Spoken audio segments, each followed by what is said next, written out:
ya jenis makanannya juga ya dipilih yang benar matching ya dengan dasar atau core bisnisnya mereka. Kopi ya di-matchingkan juga dengan jenis makanannya gitu.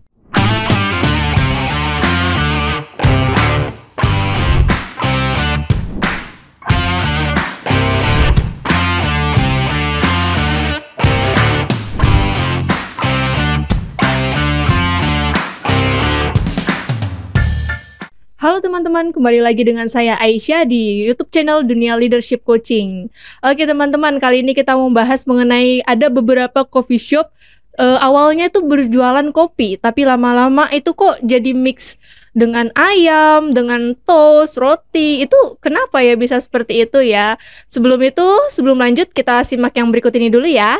Sebelum Anda lanjut nonton video ini, silakan Anda subscribe, like, dan share kepada teman-teman Anda sehingga channel ini bisa bertumbuh. Oke teman-teman, balik lagi. Oke, kita sekarang udah bersama Coach Aditya Amijaya nih. Kita sapa dulu yuk coachnya. Halo Coach Adit. Halo Aisyah. Oke Coach, lagi sibuk apa nih Coach sekarang? Lagi sibuk siaran sama Aisyah. Oh iya, sekarang lagi sibuk siaran ya Coach ya. Agendanya masih produktif atau gimana ini Coach? Agenda Iya. produktif. Oh produktif tiap hari ya Coach ya? Bahkan di weekend pun ya? Oke. Bahkan kayaknya malah sibuknya di weekend sih. Oh, lebih sering sibuk di weekend ya Coach ya. Oke Coach, hari ini pembahasan kita nih Coach mengenai, kan ada ya Coach ya, coffee shop. Namanya juga coffee shop ya Coach ya, pasti berjualan kopi kan ya. Cuman kok makin kesini makin lama gitu ya Coach, dia jadi jualan mix sama ayam. Kemudian ada brand-brand yang juga lama-lama yang terkenal itu malah toastnya atau rotinya dan hidangan yang lain. Jadi bukan fokus ke kopinya yang di awal itu. Kenapa bisa begitu ya Coach ya kira-kira? Ya mungkin ini nyambung dengan tayangan yang sebelumnya ya, yang membahas tentang coffee shop yang banyak yang tutup ya. Betul, nah Coach. itu kan waktu itu kita membahas bagaimana dari sisi marketingnya mungkin gitu ya, yaitu mendatangkan orang yang minat gitu ya. Tapi kan orang minat ini belum tentu dia jadi beli kopi ya. Jadi setelah itu bagaimana supaya orang yang berminat ini tertarik dengan kita ini, datang gitu, masuk ke toko gitu, bener-bener beli gitu kan. Nah setelah itu bagaimana supaya layanannya bagus kan gitu ya, sehingga mereka mau datang lagi gitu ya.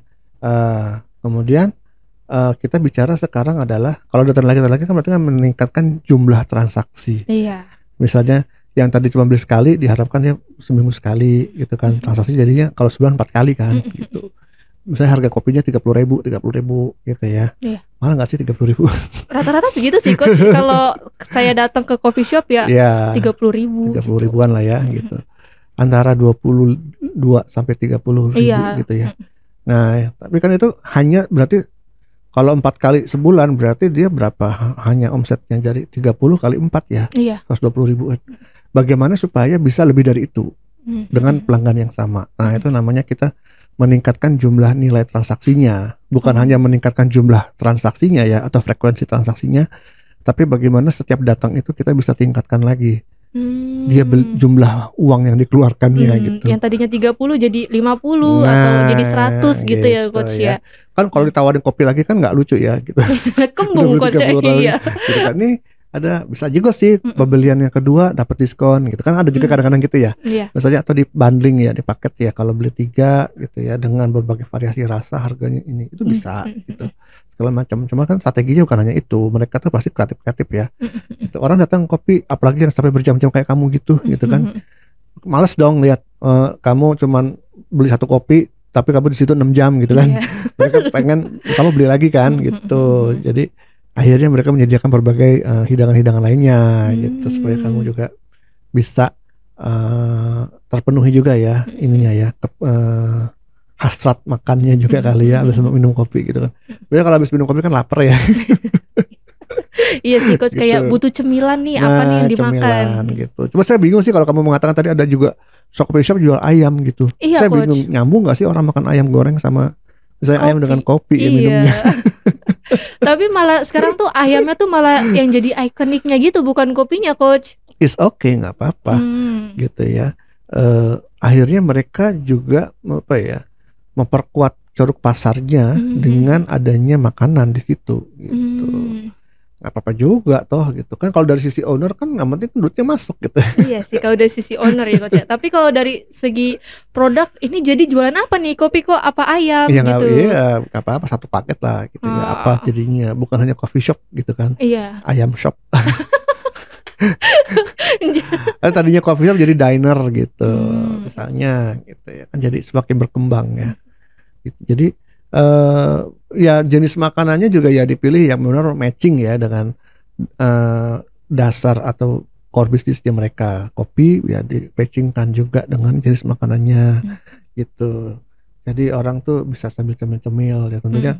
Kalau ya memang yang mau jadi target marketnya di situ mahasiswa, ya hidangannya ya jangan steak wagyu yang mahal gitu ya, satu porsi 300.000, jangan. Nggak bakalan ada yang beli Coach kayaknya. Kopinya 30.000 makanannya 300.000 gitu ya. Jadi benar-benar yang matching gitu sesuai dengan pangsa pasarnya mahasiswa gitu. Juga kalau pangsa pasar mahasiswa maunya yang lebih spesifik lagi, yang wanita misalnya, ya tentu menyediakan makanan-makanan atau bahkan setting tokonya yang memang menarik mahasiswi gitu, jangan mahasiswa gitu ya. Misal gitu ya. Iya. Ya itu kan juga bentuk bagaimana bisa meningkatkan penjualan tadi ya. Jadi intinya adalah mereka tujuan utamanya adalah bagaimana meningkatkan nilai pembelian gitu loh.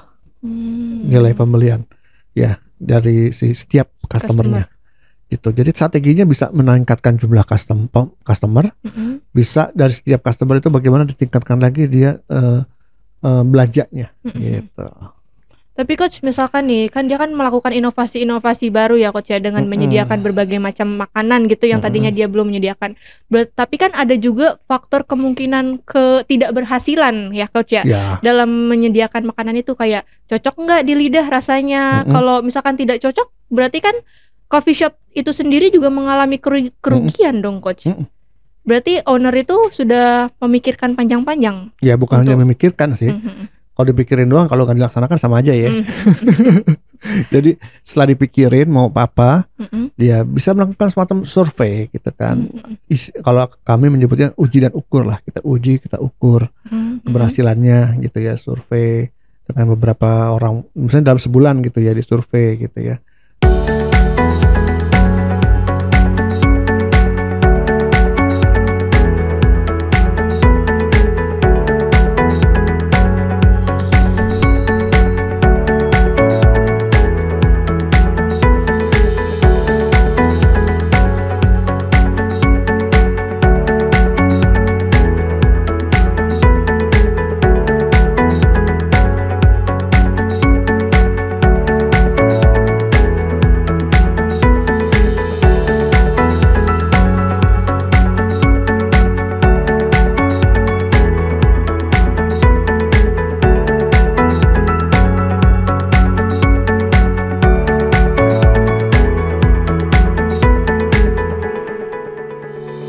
Produk-produk makanan mana yang laku ya, perlu minta feedback juga bisa dari mereka gitu ya. Biasanya mahasiswa tuh feedbacknya kan pedas-pedas tuh ya. Iya emang enak banget yang pedas-pedas gitu ya. Feedback mereka tuh pedas-pedas gitu loh. Oh iya. Maunya murah tapi pedas kalau ngasih feedback gitu ya. Nggak apa-apa gitu. Itu bisa jadi input untuk diimprove gitu ya. Mengimprove makanannya mana. Jadi setelah itu barulah diresmikan mau yang produk yang mana yang betul-betul mau diresmikan secara permanen untuk dijual. Itu pun mungkin perlu nanti secara berkala untuk disurvei ulang ya, atau didata ulang gitu loh. Kan pasti mereka, karena gini, jarang sekali kayak bisnis owner lokal gitu ya mencatat gitu loh. Ya, mencatat jumlah pembeli, jumlah apa yang dibeli segala itu, dan bukan hanya mencatat sih, menganalisanya. Ya, kita bicara secara saintifik lah. Oke, saintifik. Kan, bagaimana supaya kita bisa tahu nih trennya ya, dari musim ke musim, dari waktu ke waktu gitu loh. Sehingga nanti bisa sebagai dasar pengambilan keputusan untuk kedepannya seperti apa. Gitu. Mungkin kayak misalkan edisi kayak event bulan ini makanan yang di launchingin ini gitu ya Coach ya. Atau ini cuman datang di bulan ini, cuman eksklusif di bulan ini. Misalnya lagi musim duren. Iya. Ya bikinin makanan atau kopi yang ada unsur-unsur durennya. Contoh ya. Iya. Gitu. Jadi mau berbagai menggunakan tema-tema tertentu, mau berdasarkan survei, feedback. Kalau survei kan kalau dari data-data pembeli yang sudah ada berarti kan itu berdasarkan data dari masa lalu ya. Iya, iya. Tapi kalau survei atau feedback atau ya survei atau feedback itu untuk bisa memprediksi ke depan gitu loh. Kalau dari tugas-tugas kayak gitu itu owner sendiri yang memaintain atau owner itu membutuhkan peran-peran dari orang lain sih coach? Ya pastinya perlu ya. Owner dibantu oleh karyawannya. Karena kan nggak setiap hari owner di situ ya, nongkrong di situ ya. Biasanya yang di bagian taking ordernya ya, yang menerima order itu yang juga dia mencatat gitu loh. Baik itu taking order yang di tempat atau yang by phone, misalnya delivery apa gitu, dia catat. Kalau untuk yang penganalisa dari produk-produknya itu siapa coach? Ya kalau misalnya masih kecil tokonya ya boleh bisa langsung ownernya sih biasanya ya gitu. Tapi kalau udah cukup besar dia ada pegawainya atau ada supervisornya di situ yang diminta untuk bikin laporannya, kemudian nanti diserahkan ke owner untuk dianalisa lebih lanjut gitu ya. Itu sih hal teknis lah. Itu bisa tergantung kebijakan dari ownernya ya. Yang penting datanya ada dan diproses dan dipakai gitu ya. Jangan cuma udah jadi datanya ditumpuk aja di dalam lemari sampai ini ya, sampai berdebu gitu. Kadang emang rasa malas dalam menganalisa produk-produk yang dibeli customer gitu ya coach ya. Betul. Kayak itu yang menjadi isu.